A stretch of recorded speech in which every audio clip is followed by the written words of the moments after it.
નમસ્તે વિદ્યાર્થી મિત્રો.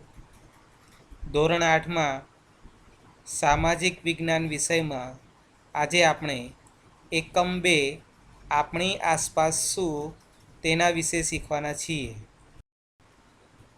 સૌપ્રથમ આપણે આપણું ઘર, આપણો ગ્રહ પૃથ્વી વિશે માહિતી મેળવીશું. મિત્રો, અહીં તમને સૂર્યમંડળનું એક ચિત્ર આપેલું છે. એ સૂર્યમંડળના ચિત્રનો તમે અભ્યાસ કરો.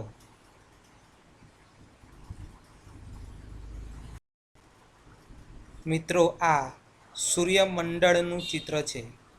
તેને સૂર્યમંડળ અથવા સૌર પરિવાર કહે છે. સૌથી મધ્યમાં સૂર્ય આવેલો છે. સૂર્ય એ તારો છે. સૂર્યના ગુરુત્વાકર્ષણને કારણે તેની આજુબાજુ આવેલા ગ્રહો તેની આજુબાજુ ગોળ ગોળ ફરે છે. આ ગ્રહો કુલ 8 છે. સૂર્યથી સૌથી નજીકનો ગ્રહ છે બુધ, ત્યારબાદ શુક્ર, પૃથ્વી, મંગળ, ગુરુ, શનિ, યુરેનસ અને નેપચ્યુન. સૂર્યમંડળમાં આ 8 ગ્રહો ઉપરાંત ચંદ્ર જેવા લઘુ ગ્રહો, ચંદ્ર જેવા ઉપગ્રહો, મંગળ અને ગુરુ ગ્રહની વચ્ચેની સપાટીની અંદર આવેલા આ લઘુ ગ્રહો તથા સૂર્યના ગુરુત્વાકર્ષણને કારણે સૂર્યમંડળમાં ખેંચાઈને આવતી ઉલ્કાઓ તથા ઘણી વખત સમયાંતરે જોવા મળતા પૂંછડિયા તારા અથવા ધૂમકેતુઓ પણ આ સૂર્યમંડળનો હિસ્સો છે. તો મિત્રો, આપણે આપણું ઘર પૃથ્વી વિશે આ ચિત્રને આધારે વધારે માહિતી મેળવીએ.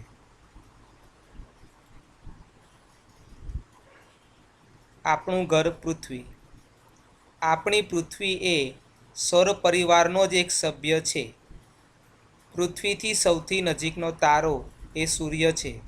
મિત્રો, આપણે જોયું તેમ સૂર્ય એ એક તારો જ છે જે આપણી સૌથી નજીક આવેલો હોવાથી તે આપણને ગોળ અને તેજસ્વી દેખાય છે. જ્યારે અન્ય તારાઓ આપણીથી ખૂબ જ દૂર, લાખો પ્રકાશ વર્ષ દૂર આવેલા હોવાથી એ આપણને ફક્ત રાત્રે જ દેખાય છે અને ખૂબ જ નાના દેખાય છે. સૂર્ય, તેની આજુબાજુ ફરતા ગ્રહો, ઉપગ્રહો, લઘુ ગ્રહો, ધૂમકેતુઓ તથા ઉલ્કાઓ જેવા અવકાશી પદાર્થોના સમગ્ર પરિવારને સૂર્યમંડળ કહે છે. સૂર્યમંડળને સૌર પરિવાર પણ કહેવાય છે. સૂર્યમંડળમાં કુલ 8 ગ્રહો છે: બુધ, શુક્ર, પૃથ્વી, મંગળ, ગુરુ, યુરેનસ અને નેપચ્યુન.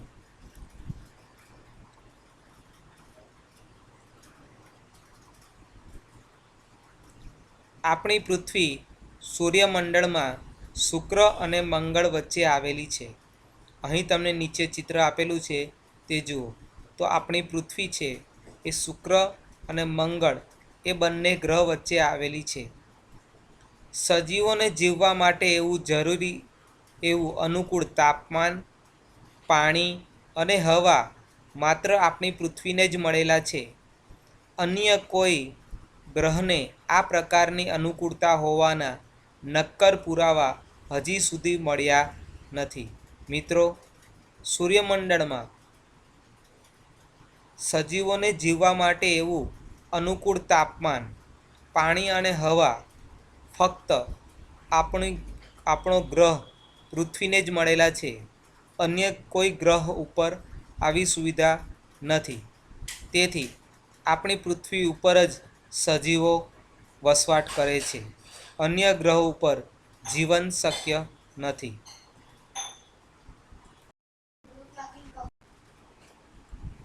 હવે આપણે આપણા ગ્રહ પૃથ્વી ઉપર વિવિધ આવરણો કેવી રીતે અસ્તિત્વમાં આવ્યા તેના વિશે વાત કરીએ. તો મિત્રો, કરોડો વર્ષ પહેલાં આપણી પૃથ્વી સૂર્યમાંથી છૂટી પડી હતી. જ્યારે તેનો ઉદ્ભવ થયો ત્યારે તે અગણ ગોળા સ્વરૂપમાં હતી.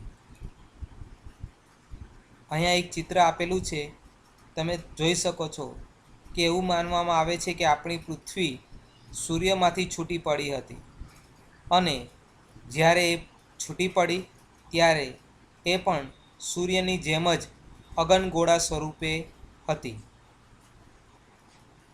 આ અગનગોળો ધીમે ધીમે ઠંડો પડવા લાગ્યો. ત્યારબાદ તેના કેટલાક તત્વો પહેલાં પ્રવાહી સ્વરૂપમાં અને ત્યારબાદ ઘન સ્વરૂપમાં રૂપાંતર થયા. આ પ્રક્રિયા દરમિયાન જે તત્વોનું ઘન સ્વરૂપમાં રૂપાંતર થયું તેને આપણે મુદાવરણ તરીકે ઓળખીએ છીએ.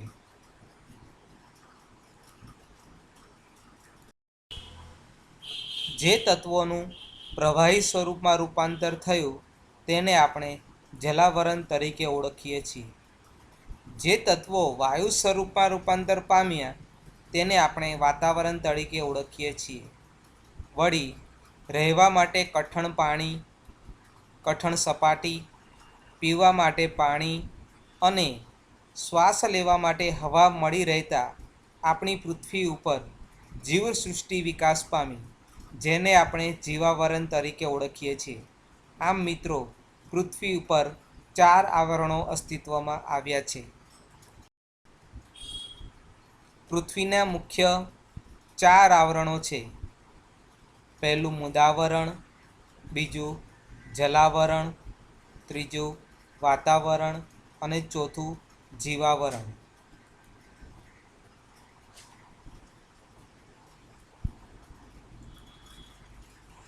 સૌ પ્રથમ આપણે મૃદાવરણ વિશે માહિતી મેળવીશું.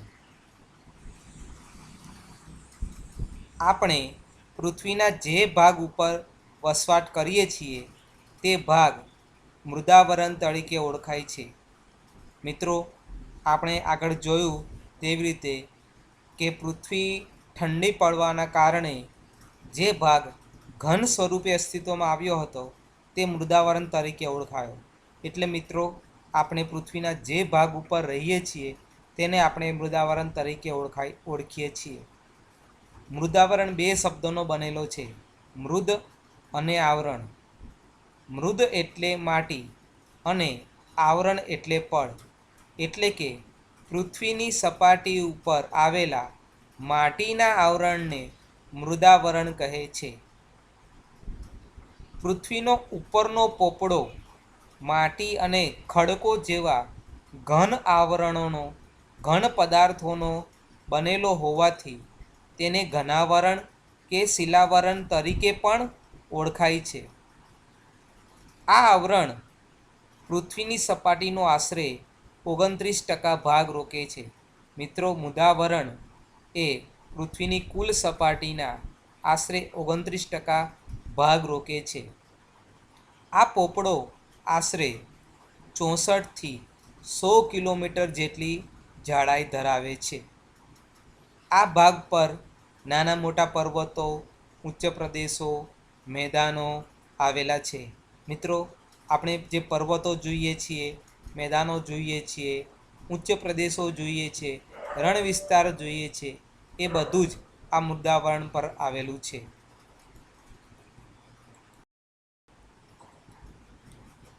મિત્રો, પૃથ્વીની સપાટીથી શરૂ કરીને આપણે જેમ જેમ ઊંડે જતા જઈએ તેમ તેમ પૃથ્વીના તાપમાનમાં વધારો થતો જોવા મળે છે. મિત્રો, આપણે આ પૃથ્વીની સપાટીથી જેમ જેમ આપણે ઊંડે જતા જઈએ તેમ પૃથ્વીના તાપમાનમાં વધારો થતો જોવા મળે છે.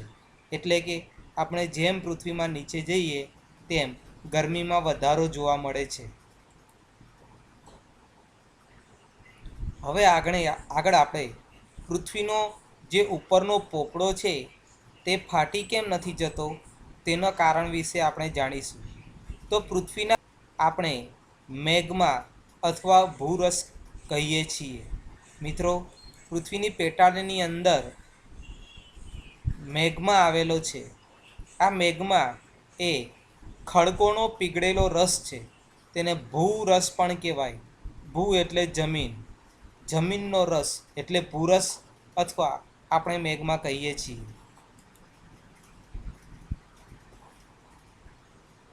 પૃથ્વીની અંદર રહેલા કેટલાક વાયુઓ રહેલા હોય છે જે ગરમ થતાં ઉપરની તરફ દબાણ કરી બહાર નીકળવાનો પ્રયત્ન કરે છે. મિત્રો, પૃથ્વીની અંદર આ મેગ્માને કારણે તથા ખૂબ જ ગરમીને કારણે અંદર જે ગરમ વાયુઓ રહેલા હોય છે તે ગરમ થઈ બહાર નીકળવા માટે પ્રયત્ન કરે છે. તમે આ ચિત્રમાં જોઈ શકો છો. પરંતુ ઉપર આવેલા ખડકોને કારણે ખડકોના દબાણ પણ એટલું જ વધારે હોય છે. મિત્રો, આપણે જોઈ શકીએ છીએ કે આ જે વાયુઓ હોય છે એ ઉપરની તરફ દબાણ કરે છે, જ્યારે ઉપર ખૂબ જ ભારે ખડકો આવેલા હોય છે જે ખડકો એ નીચે તરફ દબાણ કરે છે. આમ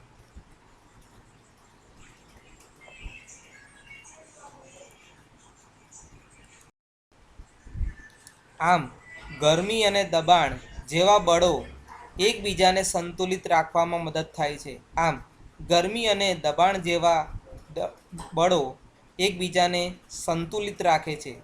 તેથી જ આ પૃથ્વીનો પોપડો ફાટી જતો નથી.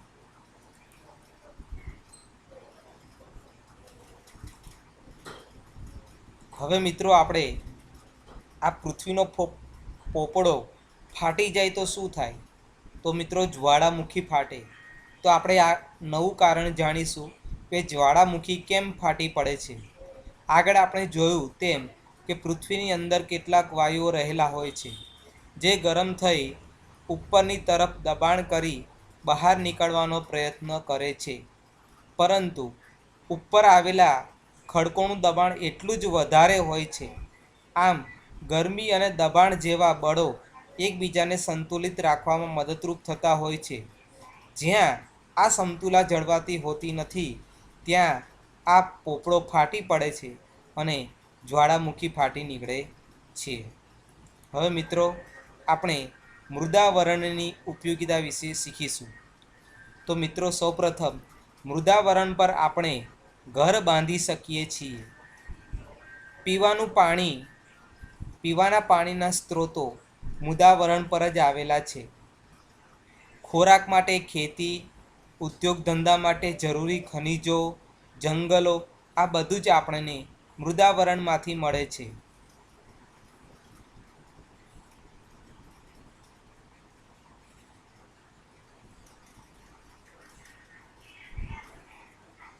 મૃદાવરણ એટલે મનુષ્ય, પ્રાણી અને વનસ્પતિના જીવનનો મુખ્ય આધાર. મિત્રો, મૃદાવરણ પર માનવ જીવનની પ્રવૃત્તિઓની શી અસર થાય છે તેના વિશે જોઈએ. તો મિત્રો, માનવ વિકાસ કરવા માટે ઘણી બધી પ્રવૃત્તિઓ કરતો હોય છે.